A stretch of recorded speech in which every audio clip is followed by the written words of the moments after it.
Hey guys, thought I'd do a quick little lesson on how to play Oh Well by Fleetwood Mac or Peter Green, and this isn't going to be a lesson for if you just start playing guitar. It uses a lot of hammer and pull-offs and it can be quite quick for some people. So I'll play the riff and then I'll show you how to do it.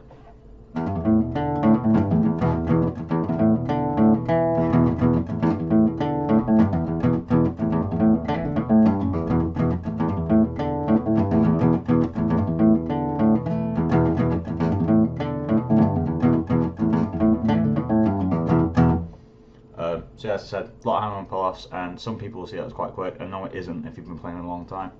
But obviously if you're a beginner you'll know what I mean.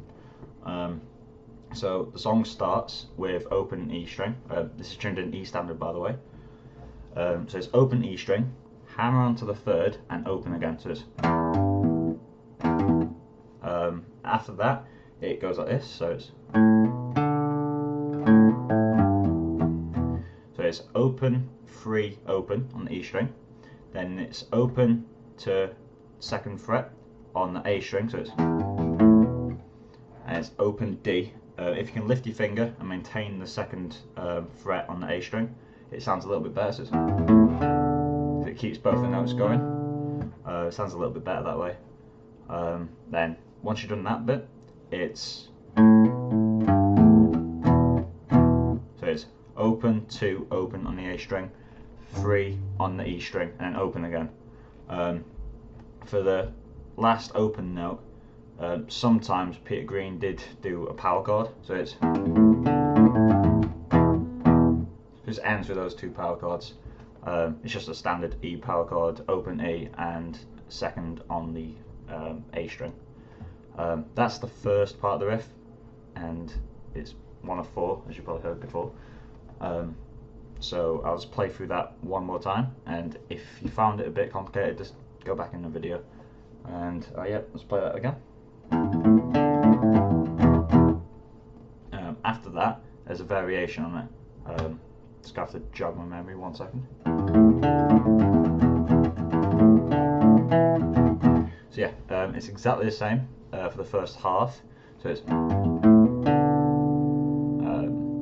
after that it goes open, 2 on the A string, and then 2nd on the D string. So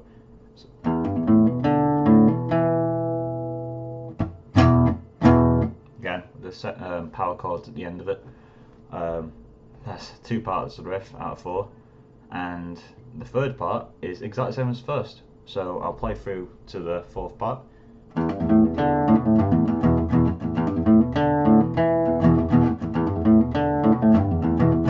So yeah, it's exactly the same, you just have to repeat it. At the end of the riff there is another variation, a little bit more complicated than the others, but it's still around the same skill level. So I'll play through the riff, get to the last one, and then I'll go through how to play it.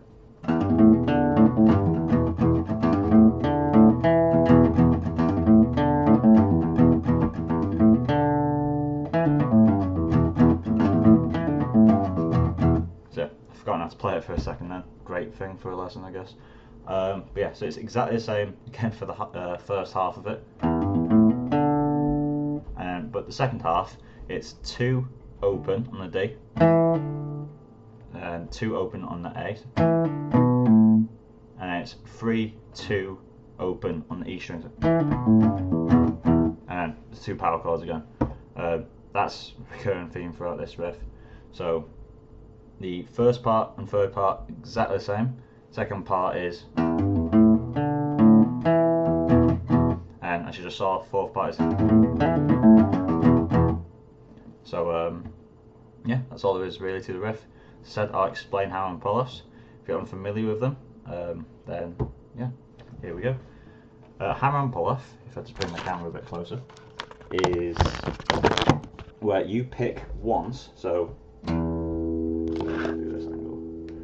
so you pick once and you hammer on, hence the name, as hard as you can to the fret, and it will produce a 2nd note. If you do it properly, it won't lose much volume, and it just produces this sound. A pull-off is exactly the opposite. Hammer and pull-offs is conventional too, but a pull-off is you pick the note and you pull off from that note to go back to the open string or another fret that you've got. So, and a hammer and pull-off, as I said, just both of them combined. So it's you will lose a bit of volume unless you've got a lot of gain on your guitar. But that's all there really is to it. Is a simple technique. It just takes a little while to get going if you're new to playing guitar. So it's worth practicing, because if you want to play anything by Hendrix, for example, he absolutely loves them. So you would struggle if you don't know how to do hammer and pull-offs. That's all there really is to the song and hammer and pull-offs in the end. So I'm going to end the video here. If you've got any questions, feel free to comment, and I'll reply as soon as I can. So yeah, see you.